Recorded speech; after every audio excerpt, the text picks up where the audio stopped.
Hello students, इस video में आज हम आइसोक्वेंट कर्व यानी कि सम उत्पाद वक्र के बारे में पढ़ेंगे। तो चलिए दोस्तों स्टार्ट करते हैं।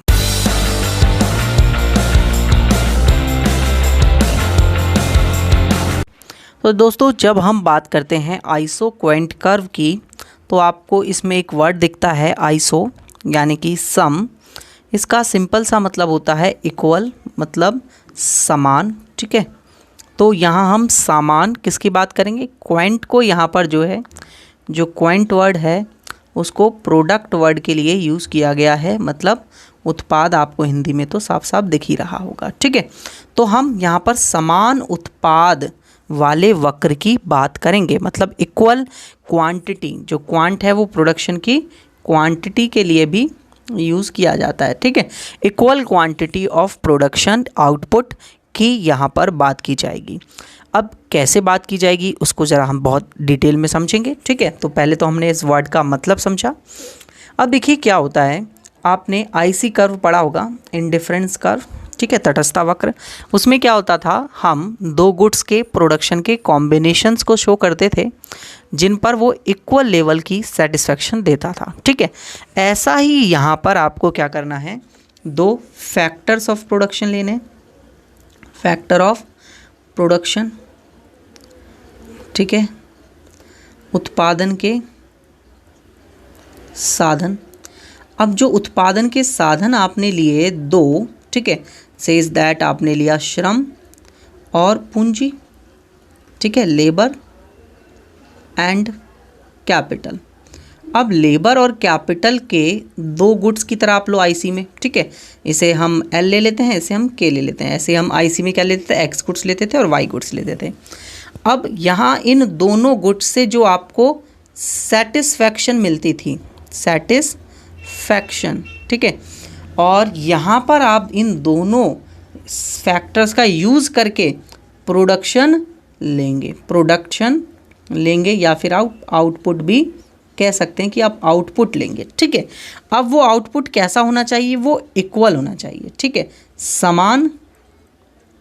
समान उत्पादन। ठीक है, क्लियर है। तो सिंपल सा मतलब समझ में आया कि आईसी में क्या होता था, आपको इक्वल लेवल ऑफ सेटिस्फैक्शन देता था दो गुड्स से कॉम्बिनेशन, ऐसे कॉम्बिनेशन होते थे।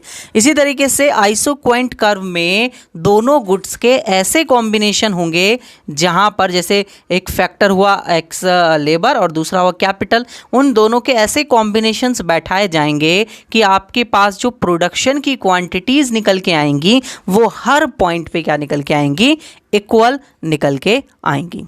क्लियर दोस्तों। तो यहाँ पर हम जो प्रोडक्शन फंक्शन को दिखाएंगे वो दिखाएंगे capital Y equals to the function of K and L. तो वाई यहाँ पर हो गया उत्पादन, कि उत्पादन कितना होगा। ठीक है, और ये एफ यहाँ पर फलन को दिखाता है, फंक्शन को। के यहाँ पर कैपिटल को दिखाएगा यानी कि पूंजी को, और एल यहाँ पर हमारे पास लेबर को दिखाएगा यानी कि श्रम को। ठीक है दोस्तों, तो हमारे पास आइसोक्वेंट कर्व एक तरीके से उन गुड्स के प्रोडक्शन को दिखाएगा जहां पर हमने दो फैक्टर्स को लिया हुआ है और दोनों फैक्टर्स की अलग अलग क्वांटिटी से हमें सेम लेवल ऑफ प्रोडक्शन प्राप्त हो रहा है, मिल रहा है। ठीक है, तो इसके लिए देखिए काफ़ी डेफिनेशंस हैं, वो डेफिनेशंस मैं आप सभी को पढ़कर बताता हूँ, आप उसे नोट भी कर सकते हैं। तो जो हमारे पास इकोनॉमिस्ट हैं फर्ग्यूसन, उनके द्वारा ये डेफिनेशन दी गई है। तो an isoquant is a curve, आप सभी लिखिए, an isoquant is a curve showing all possible combinations. An isoquant is a curve showing all possible combinations of inputs physically capable of producing a given level of output. ठीक है, एक given level of output को वो produce कर पाएंगे जो हम inputs लगा रहे हैं, जो हमने फैक्टर्स लगाए हैं, labour and capital, different combination से वो भी। ठीक है, हिंदी में लिखिए सभी बच्चे। फर्गुसन के अनुसार सम उत्पाद वक्र वह वक्र है जो साधनों के उन सभी संभावित संयोगों को प्रकट करती है जो उत्पादन के एक निश्चित स्तर को उत्पादित करने के लिए भौतिक रूप से समर्थ होते हैं। ठीक है, सिंपल सी डेफिनेशन है। अब इसके बाद आप इसकी अजम्पशन देखिए, फिर मैं आपको टेबल के थ्रू ये जो है समझाऊंगा, क्योंकि इन अजम्पशन, इन मान्यताओं के बीच बिना हम जो है इस ग्राफ को बनाने में असमर्थ रहेंगे, ठीक है, इस कर्व को। तो पहली अजम्पशन आप सभी लिखिए, फर्स्ट अजम्पशन है 2 factor of production, 2 factor of production. तो जो प्रोडक्शन के आपने फैक्टर लिए हैं वो 2 लिए हैं, ठीक है, उत्पादन के 2 साधन, ठीक है, 2 साधन ले लिए हमने प्रोडक्शन के। सेकंड अजम्पशन लिखिए आप सभी, 2 फैक्टर होने चाहिए, लेबर और कैपिटल अभी हमने लिया था, ऐसे ही और भी कोई भी हो सकता है, ठीक है। कांस्टेंट टेक्निक, अब जो प्रोडक्शन टेक्निक है वो कैसी होनी चाहिए, कांस्टेंट होनी चाहिए, ठीक है, समान तकनीक, ठीक है, समान या स्थिर वर्ड यूज़ करता हूँ मैं, है ना, स्थिर वर्ड सीख रहेगा, स्थिर तकनीक। थर्ड लिखिए आप सभी, थर्ड है आपके पास डिविजिबल फैक्टर, मतलब आप जो है जो भी आपके पास क्या कहते हैं आप फैक्टर यूज़ करेंगे उनको आप डिविजिबल कर पाएँ, मतलब बांट पाएँ in units, 1 unit, 2 unit, 1 unit of labour, 1 unit of capital, 2 unit of labour, 2 unit of capital, इस तरीके से आप उनका विभाजन कर पाएँ, ठीक है, विभाज्य साधन। नेक्स्ट देखते हैं इसके बाद फोर्थ अजम्पशन लिखिए। फोर्थ अजम्पशन है आपके पास possibility of technical substitution, possibility of technical substitution, ठीक है, हिंदी में लिखिए तकनीकी प्रतिस्थापन की संभावना। मतलब इसका क्या हुआ, ज़रा देखिए, ध्यान से समझेंगे इस वाले पॉइंट को, कि जो प्रोडक्शन की टेक्नोलॉजी है, जैसे आपने अगर फिक्स प्रोपोर्शन ले रखा है, मतलब आप रिटर्न टू स्केल यूज़ कर रहे हैं और फिर आप उसको चेंज कर पाएँ, मतलब सब्स्टिट्यूट कर पाएँ टेक्नोलॉजी को लॉ ऑफ वेरिएबल प्रोपोर्शन से या वेरिएबल प्रोपोर्शन से, परिवर्ती अनुपात के नियम से, ठीक है। तो इस तरीके की जो टेक्नोलॉजी होती है प्रोडक्शन की, जो आपको प्रतिफल देते हैं, आउटपुट देते हैं, रिटर्न्स देते हैं, उनको आप सब्स्टिट्यूट कर पाएँ, मतलब प्रतिस्थापन कर पाएँ, उसको चेंज कर पाएँ, ठीक है। फिफ्थ लिखिए आप इसमें एफिशिएंट कॉम्बिनेशंस, ठीक है, तो जो भी आप दोनों आउटपुट्स के कॉम्बिनेशंस लेंगे वो आपके पास एफिशिएंट होने चाहिए, एफिशिएंट कॉम्बिनेशंस, कुशल संयोग, ठीक है।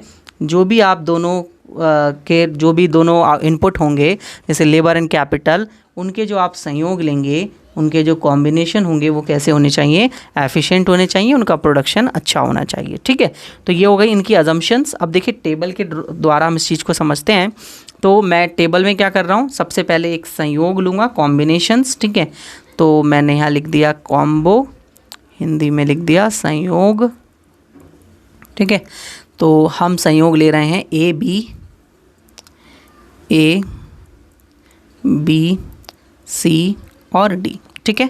फिर इसके बाद हम ले रहे हैं प्रोडक्शन, ठीक है। तो हमने यहाँ ले लिया प्रोडक्शन, उत्पादन, कितनी कितनी क्वांटिटी का उत्पादन होगा, ठीक है, इनको क्वांटिटीज़ में लेंगे। तो मान लीजिए 100 हमने ले लिया, 100 क्वांटिटी का प्रोडक्शन होना चाहिए। तो भाई 100 ही होगा, क्योंकि वो तो कांस्टेंट रखना है हमको, क्योंकि आईसी भी तो हमें सेम लेवल ऑफ सेटिस्फेक्शन दिखाता है ना हर कॉम्बिनेशन पे। इसी तरीके से ये भी तो हमें हर कॉम्बिनेशन पे सेम लेवल ऑफ प्रोडक्शन दिखाएगा ना, समान उत्पादन की इकाइयों को दिखाएगा। फिर हम कैपिटल का यूज़ करेंगे, कैपिटल और लेबर, दो हमारे जो फैक्टर हैं, ठीक है। तो कैपिटल को मैं के लिख दूंगा, आप सभी समझ जाएंगे, पूंजी, और एल को लेबर यानी कि श्रमिक, ठीक है। तो कैपिटल 90 यूनिट, 60 यूनिट, 40 यूनिट और 30 यूनिट। इसके बाद ये 10 यूनिट, 20 यूनिट, 30 यूनिट और 40 यूनिट, ठीक है। तो देखिए स्टार्टिंग में जब हम प्रोडक्शन कर रहे हैं तो हम 10 यूनिट कैपिटल की ले रहे हैं, पूंजी की ले रहे हैं, और 10 यूनिट लेबर की ले रहे हैं। तो हमारे पास 100 यूनिट ऑफ प्रोडक्शन जो है निकल कर आ रहा है। अब हम चाहते हैं कि हम लोग लेबर की यूनिट को ज़्यादा लें और कैपिटल की यूनिट कम कर दें, या फिर कैपिटल हमारे पास कम है तो उसका कम यूज़ हो पा रहा है और लेबर का फिर ज़्यादा यूज़ करना पड़ेगा, है ना। सिंपल सी बात है कि अगर आप मशीन से सामान को बनवा रहे हैं और आपके पास मशीन कम है तो अब आपको लेबरों से ज़्यादा काम करवाना पड़ेगा, तो लेबर को आप बढ़ाना पड़ेगा, तो लेबर्स की आपने क्वांटिटी क्वांटिटी बढ़ा दी यहाँ पर, ठीक है। तो अब भी आप आपके पास जो है वो सेम लेवल ऑफ प्रोडक्शन ही निकल के आ रहा है, ठीक है। ऐसा इसलिए होता है दोस्तों क्योंकि आप ये मान के चलते हैं कि एक लेबर या मशीन जितना काम कर रही है, अगर हम एक मशीन को हटा देंगे और उसकी जगह 2 लेबर लगा देंगे तो उतना ही काम हो जाएगा जितना एक मशीन करती थी। ये एक हाइपोथेटिकल मैंने एग्जांपल लिया है, आप इसको सीरियस मत लेना थोड़ा, क्योंकि आप सोचेंगे कि सर एक मशीन के बराबर 2 लेबर कैसे काम कर लेंगे, इस जैसा एग्जाम्पल, ठीक है ना। तो आपके पास एक मशीन के लिए 2 लेबर की आवश्यकता होती है, तो अगर आपने एक मशीन को कम कर दिया तो आपको एक्स्ट्रा 2 लेबर हायर करने पड़ेंगे उतना ही प्रोडक्शन करने के लिए जितना प्रोडक्शन आप पहले कर रहे थे।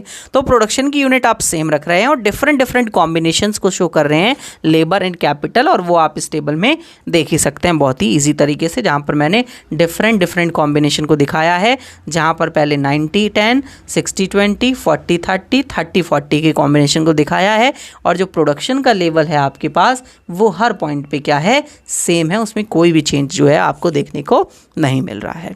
ठीक है बच्चे, यहाँ तक आपको चीज़ें समझ में आई होंगी। अब हमारे पास जो लेबर और कैपिटल दोनों जो इनपुट्स हैं, जो साधन या फैक्टर हैं हमारे पास, वो दोनों एक दूसरे की क्या होनी चाहिए, सब्स्टिट्यूट होने चाहिए।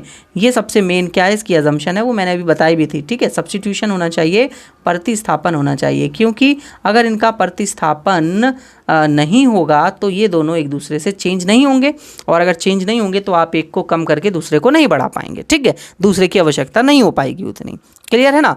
तो अब हम इसको एक ग्राफ के द्वारा बहुत ही इजी लैंग्वेज में समझते हैं बच्चे, क्योंकि ग्राफ भी बहुत ज़्यादा ही हमें अच्छे से समझना पड़ेगा।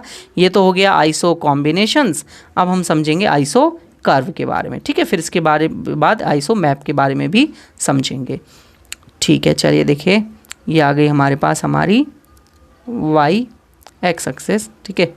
थोड़ा ये मैं इसको कर देता हूँ, ठीक है, ये आ गया। तो यहाँ हमने क्वांटिटी दिखाएंगे, ठीक है। यहाँ क्वांटिटी जो दिखाई जाएगी वो दिखाई जाएगी लेबर्स की, तो मैंने यहाँ लिख दिया QL, और यहाँ क्वांटिटी ऑफ कैपिटल दिखाई जाएगी तो QK लिख दिया, ठीक है। तो बेसिकली आप कह सकते हैं कि यहाँ पर आप कैपिटल दिखा रहे हैं यानी कि पूंजी, और यहाँ पर आप दिखा रहे हैं अपना लेबर, कितने आपके पास लेबर हैं यानी कि श्रम आपके पास कितना है, ठीक है। तो आपने अभी टेबल बनाई थी तो उसके अनुसार मैं यहाँ पर क्वांटिटीज़ लिख रहा हूँ। तो 10, 20 ऑफ लेबर, 30 लेबर, 40 और 50, 30 तक ही थे, 40 तक थे वैसे भी, ठीक है। फिर इसके बाद यहाँ पर हम लेबर क्वांटिटी ऑफ कैपिटल लिख रहे हैं, वो 100 तक थे और 90 तक थे, 30, 40, 50, 60, 70, 80, 90, 10, 20, 30, 40, 50, 60, 70, 80 और 90, ठीक है। 100 भी लिख ही लो, कोई दिक्कत नहीं है, है ना। अब देखिए, तो आपके पास पहला कॉम्बिनेशन क्या आया था, पहला कॉम्बिनेशन आया था आपके पास जहाँ पर हम 90 और 10 यूनिट्स ऑफ लेबर और 90 यूनिट्स ऑफ कैपिटल यूज़ कर रहे थे। तो आपके पास ये पॉइंट लगभग यहाँ आएगा। फिर इसके बाद जो है आपने इसके बाद नेक्स्ट पॉइंट यूज़ किया था जहाँ पर आपके पास 20 unit of labour and 60 unit of capital था, तो लगभग यहाँ आएगा, ठीक है। Next 30 unit of labour and 40 unit of capital, तो लगभग यहाँ आएगा, ठीक है।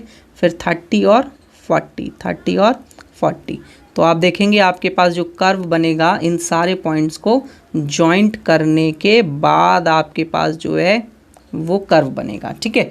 तो ये हो जाएगा आपका आइसो कर्व, ठीक है। आइसो नाम दे दूंगा मैं इसे, बहुत सारे लोग इसे क्यू से भी डिनोट करते हैं, तो कोई दिक्कत वाली बात नहीं है, आप इसे IQ भी लिख सकते हैं, आइसो भी लिख सकते हैं, मैंने इसे आइसो लिख दिया, ठीक है।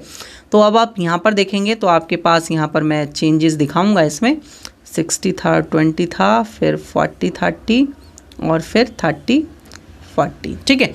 तो यहाँ पर आप अगर देखें इस चीज़ को ध्यान से, तो आपके पास कुछ यूनिट्स होंगी जहाँ पर आपको दिखाया जाएगा ये वाली यूनिट आपने क्या करी है, यहाँ पर लॉस करी है, ये यूनिट आपने क्या करी है, गेन करी है। तो मैं यहाँ पर लिख देता हूँ, ये हमारे लिए क्या हो गया, गेन हो गया, और ये हमारे लिए क्या हो गया, लॉस हो गया, ठीक है ना। इसी तरीके से यहाँ पर ये आपके पास हो गया, और ये हो गया, और ये, दैट्स इट, ठीक है। तो ये सब चीज़ें जो हैं वो हमने यहाँ पर इस ग्राफ में दिखानी है। क्लियर बच्चे। अब देखिए, यहाँ पर जो आइसो कर्व आपने जो बनाया वो कितनी यूनिट प्रोडक्शन के लिए बनाया, वो आपने बनाया यहाँ पर 100 यूनिट ऑफ प्रोडक्शन के लिए। तो यहाँ पर जितना भी प्रोडक्शन हो रहा है वो कितने के लिए हो रहा है, 100 यूनिट का प्रोडक्शन हो रहा है। ठीक है, तो आइसो कर्व क्या दिखा रहा है, एट अगर आप कॉम्बिनेशन ऑफ ए, बी और सी और डी इन चारों पॉइंट्स पर आप देखें तो आपको 100 यूनिट का ही प्रोडक्शन मिल रहा है at a different level of combinations of capital and labour. श्रम और पूंजी के विभिन्न संयोगों से आपको समान उत्पादन प्राप्त हो रहा है जो कि 100 यूनिट्स का है। ठीक है, नेक्स्ट आता है आपके पास स्लोप ऑफ आईसी कर्व। आप आईसी नहीं, आइसो कर्व। ठीक है, तो हम इसके स्लोप की बात करें तो उससे पहले हम लोगों को बात करनी होगी बच्चे एक नई टर्म की। इस टर्म को पढ़ना आपके लिए बहुत ज़्यादा ज़रूरी है और समझना भी बहुत इम्पॉर्टेंट है। टर्म क्या है, marginal rate of technical substitution.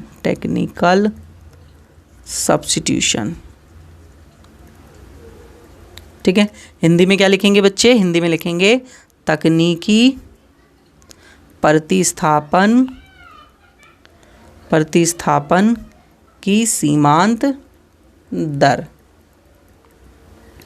ठीक है, सीमांत दर टेक्निकल सब्स्टिट्यूशन की। ठीक है, और हम इसको जो शॉर्ट में लिखेंगे ना वो लिखेंगे MRTS। ठीक है, इसको हम क्या लिखेंगे, MRTS शॉर्ट में लिखेंगे हम लोग MRTS। अब ये MRTS क्या बताती है, marginal rate of technical substitution, ये बताती है कि अगर हम एक टेक्निक को चेंज करें, सब्स्टिट्यूट करें तो उसका मार्जिनल वैल्यू क्या होगी। मतलब कि अगर हम देखें कि हमने लेबर का हम पहले ज़्यादा यूज़ कर रहे थे, अब यहाँ पर आप मान के चलिए कि दो प्रोडक्शन टेक्नोलॉजी हैं, एक है लेबर इंटेंसिव और दूसरी है कैपिटल इंटेंसिव। ये आपने पढ़ा हुआ है, एक है श्रम प्रधान और दूसरी है पूंजी प्रधान तकनीक। तो अगर आप लेबर इंटेंसिव टेक्निक को अडॉप्ट करते हैं तो आपको कैपिटल इंटेंसिव टेक्निक का कम यूज़ करना पड़ेगा। बेसिकली अगर आप यहाँ देखें, इस टेबल में देखें, इस ग्राफ में देखें तो यही तो चीज़ यहाँ पर निकल के आ रही है कि आपने जब लेबर की यूनिट को कम करना है तो आपने लेबर की यूनिट को बढ़ाना है तो आपने कैपिटल की यूनिट को कम करना है। ठीक है, कैपिटल की यूनिट वहाँ कम होगी जब लेबर की यूनिट बढ़ रही होगी। तो लेबर की यूनिट जब आप बढ़ाएंगे तो कैपिटल की यूनिट को कम करेंगे बच्चे। ठीक है ना, तो यहाँ पर एक तरीके से टेक्नोलॉजी का सब्स्टिट्यूशन हो रहा है, मतलब प्रतिस्थापन हो रहा है कि आप जो है कैपिटल इंटेंसिव टेक्निक को छोड़कर उसे सब्स्टिट्यूट कर रहे हो किससे, लेबर इंटेंसिव से, जहां पर आप जो है श्रम प्रधान तकनीक का उपयोग कर रहे हैं। ठीक है ना, तो आपके पास MRTS इक्वल्स टू होता है आपने कितनी यूनिट का जो है गेन किया है। ठीक है, तो पहले मैं लिखूंगा कि आपने कितनी यूनिट का जो है वो लॉस किया है अपॉन में आपने कितनी यूनिट का गेन किया है। ठीक है, तो आप यहाँ पर लॉस किसका कर रहे हैं, आप डेल्टा के कर रहे हैं, मतलब आपके पास जो है के जो कैपिटल है उसका लॉस हो रहा है और आपके पास जो लेबर है उसका आप गेन कर रहे हैं। तो मैंने डेल्टा वर्ड क्यों लगाया, देखिए ग्राफ को आप ज़रा ध्यान से समझेंगे तो मैंने कहा ये लॉस है, ये क्या है, लॉस है, और ये गेन है। ठीक है, मैंने अभी लिखा था ना, तो यहाँ पर हम कहते हैं ये यहाँ पर के है और ये यहाँ पर एल है। तो यहाँ पर ये जो चेंज होगा वो डेल्टा के होगा और यहाँ जो चेंज होगा वो डेल्टा एल होगा। ठीक है, तो आपके पास ये लॉस हुआ और ये गेन हुआ, तो आपके पास MRTS का फॉर्मूला जो बना वो बना delta K by delta L, delta K by delta L. Clear बच्चे, यहाँ तक आपके पास ये फॉर्मूला जो है वो बनकर समझ में आ गया होगा आप सभी को। ठीक है, कोई भी दिक्कत नहीं होगी यहाँ पर। अब इसका मतलब क्या है कि आपने जो है MP निकाला, ठीक है, मार्जिनल प्रोडक्ट का लेवल निकाला। तो सबसे पहले आपने जो निकाला क्या कहते हैं, डेल्टा के जो आपने निकाला MRTS बेसिकली इसके स्लोप से ऐसे निकाला जाएगा। अब MRTS को आप लिख सकते हैं कि आपने जो है दोनों गुड्स की यूनिट का मार्जिनल प्रोडक्शन लिया है। ठीक है ना, देखिए मैं अभी आपको दिखाता हूँ, देखिए ध्यान से देखिए, टेबल में ध्यान से देखिएगा। अगर हम बात कर रहे हैं डेल्टा के, मैं अलग कलर का यूज़ करता हूँ। अगर बच्चे हम बात कर रहे हैं डेल्टा के और डेल्टा एल की, तो डेल्टा के जो होगा, डेल्टा के और यहाँ डेल्टा एल जो होगा, क्या यहाँ पर ये 30 होगा और यहाँ पर ये 10 होगा। तो क्या बच्चे जब आप के को ऐसे लिखेंगे 90 और 60 और आपको MP के निकालना हो, मतलब मार्जिनल प्रोडक्ट निकालना हो वो भी कैपिटल का, तो आप कैसे बताएंगे, दोनों के बीच का डिफरेंस करके ही तो बताएंगे, यानी कि 30 आप बताएंगे कि MP के है ना। ऐसे ही आपको MPL निकालना हो तो लेबर आपके पास 10 यूनिट और 20 यूनिट है, तो आप जब MP एल बताएंगे, मार्जिनल प्रोडक्ट ऑफ लेबर, तो आप इन दोनों के बीच का डिफरेंस देखेंगे ना, और डिफरेंस कितने का है, 10 है। तो बेसिकली आप कह सकते हैं कि एमआरटीएस जो है हमारे पास, उसको मैं लिख सकता हूँ एमपीके, रुक जाइए दोस्तों, ठीक है, मैं इसको थोड़ा साइड में ही लिख दे रहा हूँ अलग जगह पर। तो मैं बोल सकता हूँ कि एमपीके इक्वल्स टू होगा डेल्टा टीपी यानी total production divided by delta by के, ठीक है, के में कितने का चेंज हो रहा है, क्लियर। अब नेक्स्ट ऐसी अगर आपको एमपीएल निकालना हो तो आप बोलोगे डेल्टा टीपी यानी कि टोटल प्रोडक्शन में चेंज जो कि आपके पास में हो रहा था, और डेल्टा एल, ठीक है, डेल्टा एल। अब इसके बाद ये आपके पास यहाँ पर फॉर्मूला बना है, ठीक है, कोई दिक्कत नहीं है इसमें। अब आपको अगर लिखना हो कि डेल्टा टीपी इक्वल्स टू, आप क्या लिख सकते हैं, देखिए 1 रख के इसको क्रॉस मल्टीप्लाई कर सकते हैं, तो M P K into delta के आपके पास आ जाएगा। इसी तरीके से आप डेल्टा टी पी को एक बार और लिख सकते हैं, M P L into delta L लिख सकते हैं ना, कोई दिक्कत वाली बात तो नहीं है। अब आप इन दोनों को इक्वेट कर दीजिए, दोनों इक्वेशंस को, ठीक है, दोनों इक्वेशंस को इक्वेट करेंगे तो भाई टीपी तो कैंसिल आउट हो जाएगा दोनों से, है ना। तो आपके पास M P K into delta K equals to M P L into delta L, यही बनेगी ना इक्वेशन, बिल्कुल यही बनेगी, है ना। तो अब आप दोनों को क्या करें, अलग अलग लेकर जाएं, ठीक है, दोनों को अलग, डेल्टा की अलग ले लें और डेल्टा एम पी के अलग ले लें, ठीक है। तो आपके पास एम पी के मैंने इधर ही रखा और मैं इसको इधर लेके आया तो ये डिवाइड में पहुंच जाएगा क्योंकि इधर मल्टीप्लाई में, तो एम पी एल डिवाइड में आ गया, इक्वल्स टू डेल्टा एल मैंने इधर ही रखा और ये आपके पास जो है डेल्टा की इधर मल्टीप्लाई में, तो इधर जाकर डिवाइड में हो जाएगा। तो फाइनली आपके पास ये इक्वेशन जो है वो निकल के आई होगी, ये इक्वेशन आपको दिख रही है। तो अब क्या होगा, देखिए अब आप इसका रेसिप्रोकल करेंगे क्योंकि आपको delta K by delta L चाहिए। तो आपने जब इसका रेसिप्रोकल करा, delta K by delta L कर दिया इसको उल्टा, तो इसके साइड वाली टर्म को भी तो उल्टा करना पड़ेगा, तो M P L by M P K, ठीक है। तो आप बेसिकली क्या लिख सकते हैं, आप लिख सकते हैं कि आपके पास delta K by delta L जो है वो किसके इक्वल होगा, वो होगा M P L by M P K, ठीक है, M P L by M P K आप इसको क्या कर सकते हैं, इक्वल लिखा जा सकता है। क्लियर बच्चे, यहाँ तक समझ में आया। तो अब हमारे पास जो स्लोप ऑफ आइसोक्वेंट कर्व है वो डिसाइड करेगा कि डेल्टा एल और डेल्टा के कितना है, और वो किसके इक्वल है, वो है मार्जिनल प्रोडक्ट ऑफ लेबर और मार्जिनल प्रोडक्ट ऑफ कैपिटल, ठीक है। मैं इसकी फुल फॉर्म लिख देता हूँ, मार्जिनल प्रोडक्ट ऑफ लेबर, श्रम की सीमांत उत्पाद, ठीक है, और इसको आप लिखेंगे मार्जिनल प्रोडक्ट ऑफ कैपिटल, ठीक है, यानी कि पूंजी की सीमांत उत्पाद। क्लियर, ठीक है, दैट्स इट, आपको समझ में आ गया होगा, है ना। तो स्लोप किस पे डिपेंड करेगा, स्लोप इस पर डिपेंड करेगा, यानी कि स्लोप जब आप इसका निकालेंगे तो आपका आएगा स्लोप ऑफ आइसोक्वेंट, ठीक है, आइसो वक्र का ढलान। तो वो ढलान कौन डिसाइड कर रहा है, वो डिसाइड कर रहा है आपका M delta K by delta L, ठीक है। अब delta K by delta L कैसा है, डिक्रीजिंग है, ठीक है, decreasing delta K by delta L means iso curve slope is negative, ठीक है, negative and convex to the origin, ठीक है। कॉन्वेक्स होता है ना जब डिक्रीजिंग होता है, आपने पढ़ा भी होगा आईसी कर्व यानी समुत्पाद वक्र, है ना, और क्या कहते हैं अधिमान वक्र, तटस्था वक्र आपने पढ़ा हुआ है, तो वो कैसा होता था, कॉन्वेक्स होता था ना ओरिजिन पॉइंट से, ठीक है, लिख लीजिए आइसो वक्र यानी कि समुत्पाद वक्र मूल बिंदु की ओर उन्नतोदर है क्योंकि क्यों है उन्नत उदर, बताइए। क्योंकि delta K by delta R L घटता हुआ है, ठीक है, घटता हुआ है, इस वजह से ये जो है क्या है, उन्नत उदर है। ठीक है बच्चे, तो इसमें पूरा मैंने इस वीडियो में आप सभी को बताया किस तरीके से हमें जो है कैलकुलेट आइसोक्वेंट कर्व क्या होता है, कैसे इसका स्लोप, ये सब चीज़ें हमने डिस्कस किया।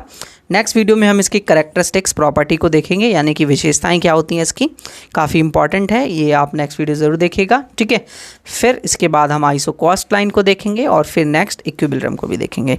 तो चलिए दोस्तों, नेक्स्ट वीडियो मिलते हैं। अध्ययन क्लासेज ऐप डाउनलोड कर लीजिएगा, वहाँ पर सारे वीडियो लेक्चर्स आपको मिल जाते हैं। ज़्यादा जानकारी के लिए आप मुझे मेरे इस नंबर पर कॉन्टैक्ट कर लीजिएगा, मैं आपको सारी की सारी इन्फॉर्मेशन प्रोवाइड करा दूंगा कोर्स के रिगार्डिंग। ठीक है स्टूडेंट्स, नेक्स्ट वीडियो में मिलते हैं।